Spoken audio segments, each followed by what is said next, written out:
Cuidar de você, esse é o plano. Muito bom dia a você de casa, sejam todos bem-vindos a mais um final de semana aqui na tela da sua TV Arapuã, no programa Saúde Você. Sejam todos bem-vindos sempre aqui com minha companhia, a companhia de todos da TV. E a partir de agora você vai acompanhar tudo o que vai ter no programa de hoje. Depressão sazonal, você sabe o que é? A gente te conta já já aqui na nossa entrevista. Você costuma perdoar fácil? Saiba que esse tipo de atitude pode trazer benefícios à sua saúde e mais. Existe vida após a menopausa? É o que vamos conferir daqui a pouquinho. Fica comigo, Saúde Você está no ar.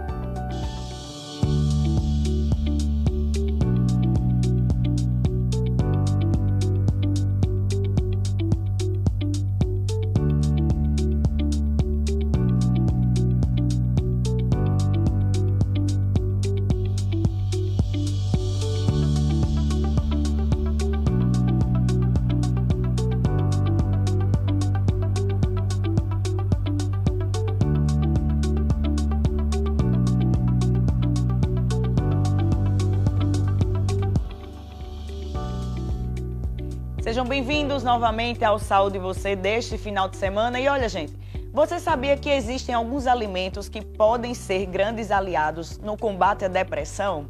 É isso que você vai ver a partir de agora numa reportagem bem especial. Tem alimento que faz mal, mesmo assim a gente insiste em comer. Rose não dispensa um bombom todas as noites. Ela diz que se sente bem com o hábito, que já tinha antes da bariátrica. Cirurgia feita há 9 anos. A minha recuperação foi excelente. Está conseguindo manter um peso? Sim, os 9 anos conseguindo manter. Mas o chocolate você não deixou de comer. Deixa de comer. Não. Esse doce é um vilão, inclusive para os depressivos. Tem especialista que afirma que ele pode até desencadear o problema. Além do açúcar, a massa branca também causa a mesma coisa. Uma boa alimentação deve fazer parte do tratamento. Pode causar um vício, né? E assim, é um vício que você pode nem perceber que você tem. Por isso que é importante procurar uma ajuda, tanto terapêutico, um psicólogo, como também um nutricionista, né? Para ter uma alimentação adequada durante todo o seu dia, para no final do dia ou no decorrer do dia você não ter esse tipo de sintoma, né, de efeito. Para quem não dispensa um chocolate, a dica são os amargos. No mercado, facilmente são encontrados produtos a partir de 40% de cacau. Alimentos saudáveis também evitam a depressão. Existem vários tipos de alimentos, né, que podem ajudar no combate da depressão, no combate da ansiedade, né, no nosso estresse do dia a dia. Esses alimentos são ricos em ômega 3, em cálcio, vitaminas do complexo B, vitaminas C, magnésio, entre outros, né? Existem algumas substâncias que são liberadas pelo nosso organismo, que se chamam serotonina e dopamina, que aí quando a gente come esse tipo de alimentos, eles dão sensação de bem-estar, de saciedade. Ou até mesmo quando praticamos algum esporte, atividade física, existe uma substância chamada endorfina, que também é liberada, e que por isso é tão importante a combinação, né, do alimento com a atividade física, que essa junção é que vai melhorar, né, nesse combate da depressão.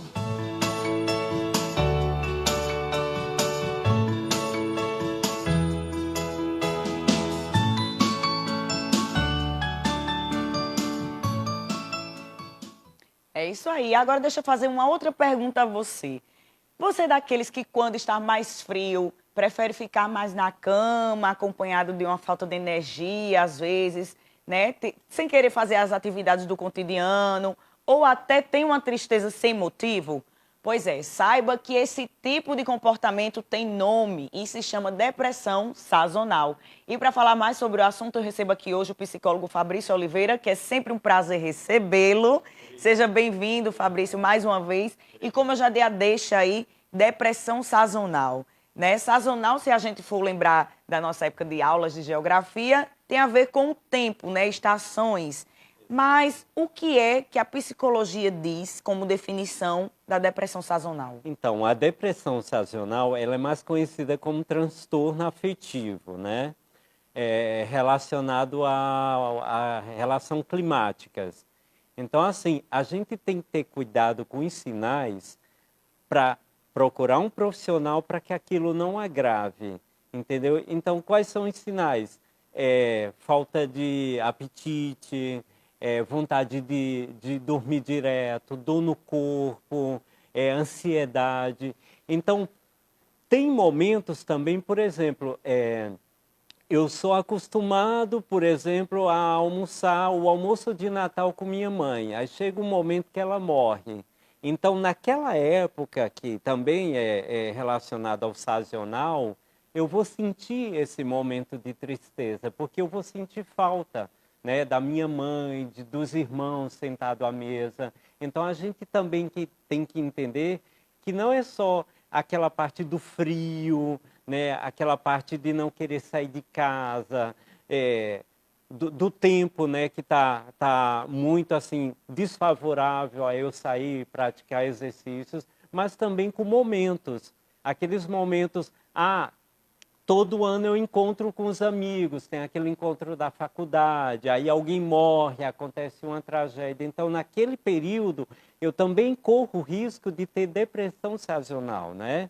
E é muito forte, porque isso acarreta a depressão. E tudo que leva à depressão leva a um estado emocional muito grave, até relacionado a manter um suicídio, né? Isso é muito complicado, porque tem estudos aí, estudos de doutorado, que eu já vi fazendo mestrado, que pessoas cometeram suicídio por causa de depressão sazonal. E aí, geralmente, quem está ao redor de uma pessoa que tem esse tipo de depressão, quais são os sinais mais evidentes que elas podem reparar? Porque, geralmente, quem tem a depressão não assume de primeira, né? E aí, para procurar uma ajuda, realmente se torna um pouco mais complicado, mais delicado.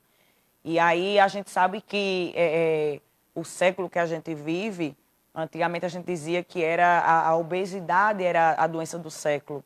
E hoje em dia a gente pode dizer que as doenças psíquicas são as doenças do século. Exatamente. Né? E aí quais são os detalhes que a gente pode observar? Então, a gente pode observar principalmente no comportamento, porque até um idoso, eu percebo muito isso na família, que quando vê o comportamento, porque a gente é alegre, sorri todo dia, dá bom dia, quando eu mudo aquele comportamento, aí é complicado. Uma coisa que a família também tem que entender, principalmente marido ou esposa, de não adquirir aquele problema que a gente chama de transtorno compartilhado, né? Eu acabar tendo depressão por causa daquela pessoa, né? Ficar triste, ficar também na cama sem querer sair, dormindo direto. Então a gente tem que ter cuidado em ter força para ajudar o parceiro ou a parceira, né? Levar um médico, incentivá-la, mostrar. Porque tem muitas pessoas que acham que ter depressão tem vergonha de falar. E não é para ter vergonha. A gente sabe que a depressão é a doença, né, do milênio, como você falou. Então não tem que ter vergonha, tem que procurar ajuda para depois falar, eu sobrevivi, eu consegui, né? Que aí depende de nós. Então, assim, a única coisa é a pessoa ficar atenta aos sinais, né, que é vontade de dormir, dor no corpo, falta de apetite sexual, isso também influencia, né, e procurar sentar com a pessoa, ter uma conversa, né, adulta, para que essa pessoa consiga ir a um profissional. Se tratando de felicidade, a gente pode dizer que ela não é algo pleno, né? São momentos. E tem pessoas que depositam a sua felicidade no outro, no companheiro. E aí, quando se trata disso, a gente pode considerar a dependência emocional. Exato. Né? E aí, existe relação entre dependência emocional e a depressão sazonal? Na verdade, é assim, a depressão sazonal, ela é a alteração climática. E isso não quer dizer que esteja intercalada uma dependência emocional, porque tudo depende do outro, né? Se o outro ajudar a pessoa, ela sai daquele momento de depressão sazonal. E se o outro entender que ele não é o centro da atenção, ele livra a outra pessoa daquela dependência emocional. Por quê? O que é dependência emocional? É a pessoa se anular para viver em questão do outro, né? É a pessoa, fulana está feliz, eu tô. Não, você tem que estar feliz. Então, o que eu disse para você antes nos bastidores, 3, eu me amo, eu me amo, eu me amo. Depois o outro. Mas eu tenho que amar meu filho. Você sabe se com 70, 80 anos esse filho vai ter esse mesmo amor?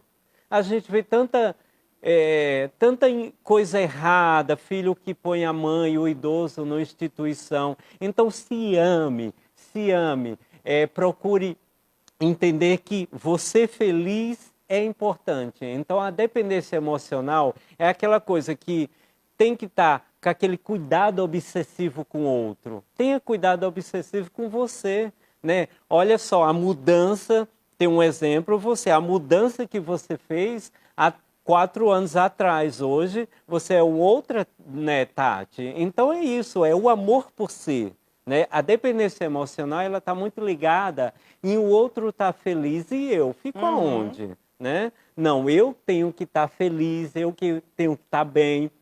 O outro é consequência, né? É a consequência de uma relação, né, equilibrada, de uma relação amigável, de uma relação bem. Então eu estou feliz, claro, o outro também está feliz. Então, a partir do momento que você se anula, você se esquece, é tudo dependendo do outro, isso é forte, é uma dependência emocional muito grave. Você falou aí o eu me amo 3 vezes e tem pessoas que podem receber isso como a questão de egoísmo. Não. Mas não é, né? Se parar Não. para analisar, não é, realmente. Você tem que se amar primeiro. Como é que você vai amar o outro se você não se amar primeiro? Exatamente. Né? Você vai acabar, como o Fabrício disse, você vai acabar se anulando em relação ao outro. E nada é para sempre, né? Como a gente sabe. Exato. E se acaba esse tipo de relação que você tem com o outro? Você vai deixar de viver por conta disso? Outra coisa também, doutora Tati, do primeiro, né, da primeira coisa, que é a sazonal, é como se cuidar, né?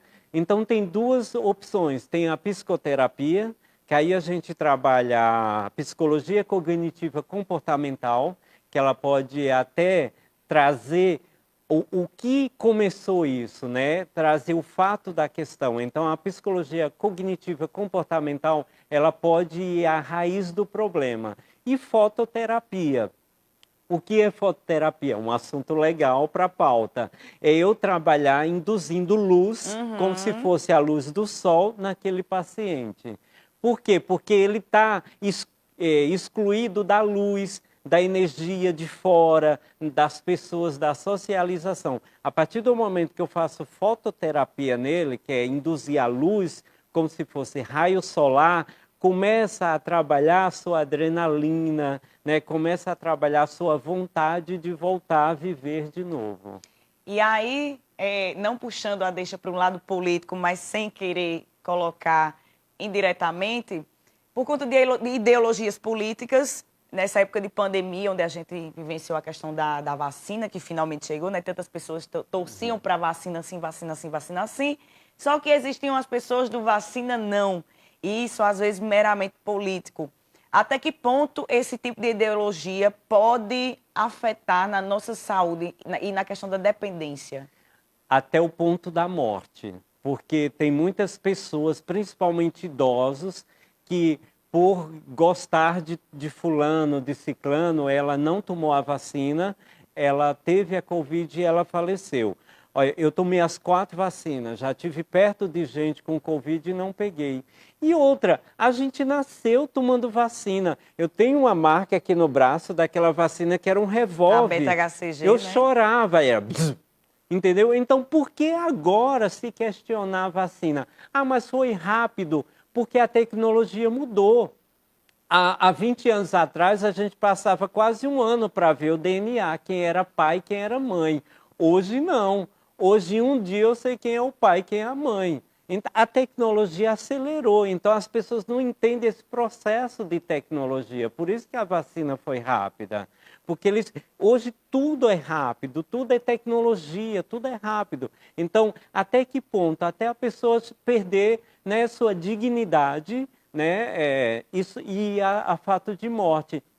Então, é muito perigoso essa questão de ideologia.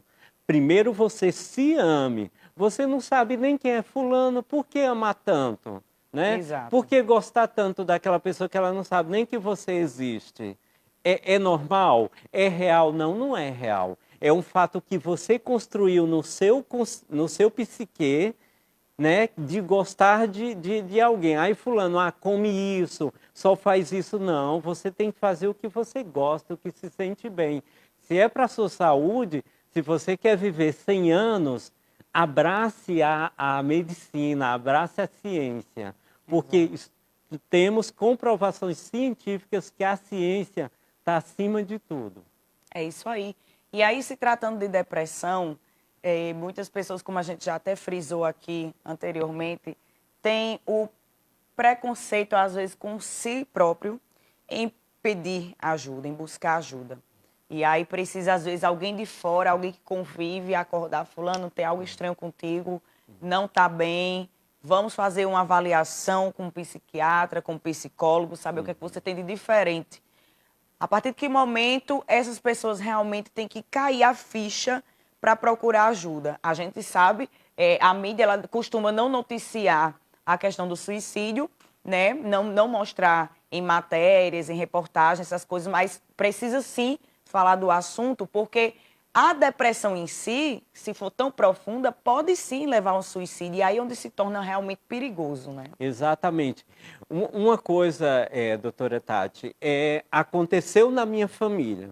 Então, a partir do momento que eu tenho algum caso, alguma coisa na minha família, essas pessoas são mais suscetíveis, né, a aceitar aquele processo de que nunca aconteceu comigo. É tanto se você vê, pessoas que não queriam tomar essa vacina, são pessoas que a família, ninguém adoeceu, ninguém morreu. Sim. Né? Hoje a gente está vendo aí, está quase controlado o Covid, mas ainda tem gente de máscara. Se você parar e perguntar, não, minha tia morreu, ela sofreu muito com isso, entendeu? Então é isso. A partir do momento que a família, alguém ali, sofreu aquele processo, é mais fácil de uma conscientização de procurar um profissional para se cuidar.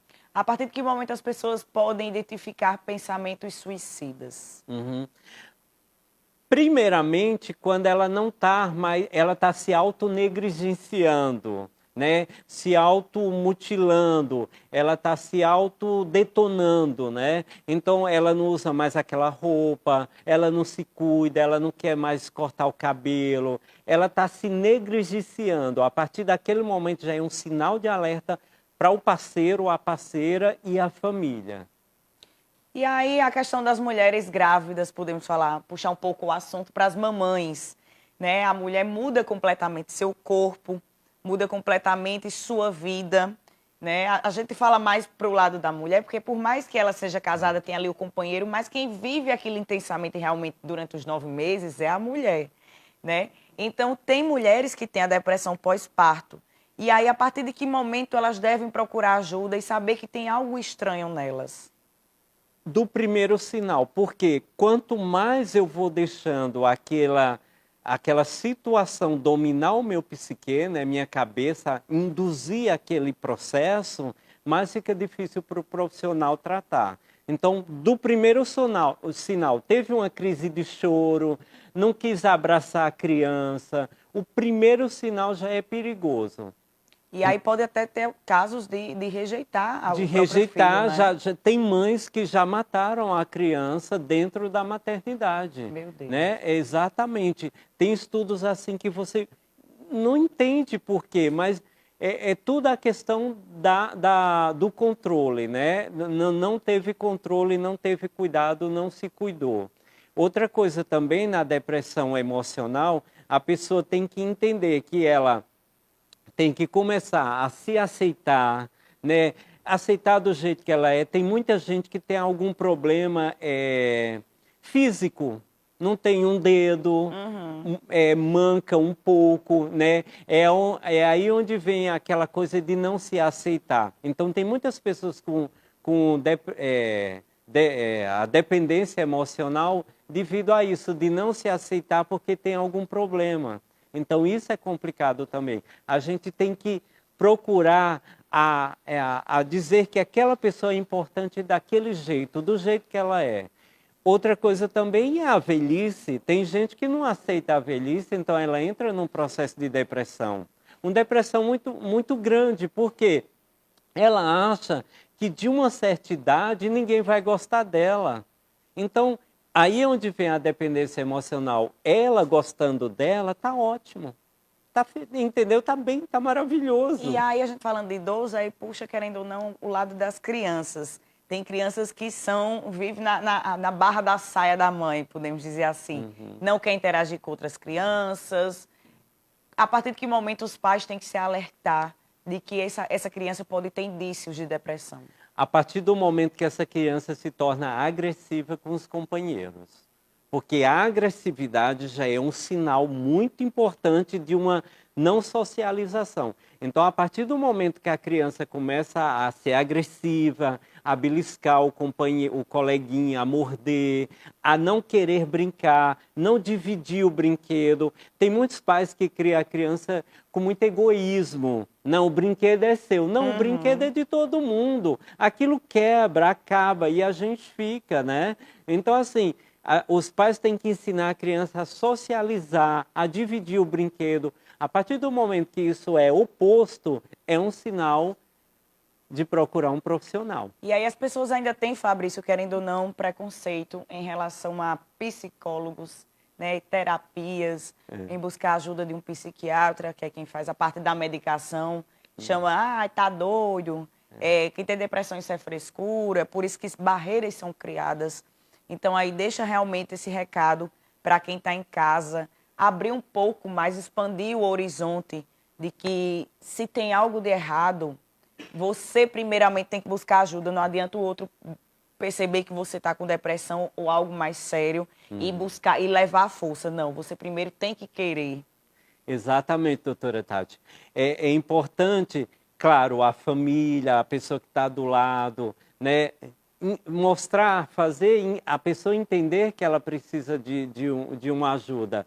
E esse fato que você comentou, né, desse preconceito, é muito triste isso, porque quando eu comecei a atender há 9 anos, idosos, eles falaram, doutor, o senhor tem que vir na minha casa, porque vão falar, ó, o velho doido indo no psicólogo.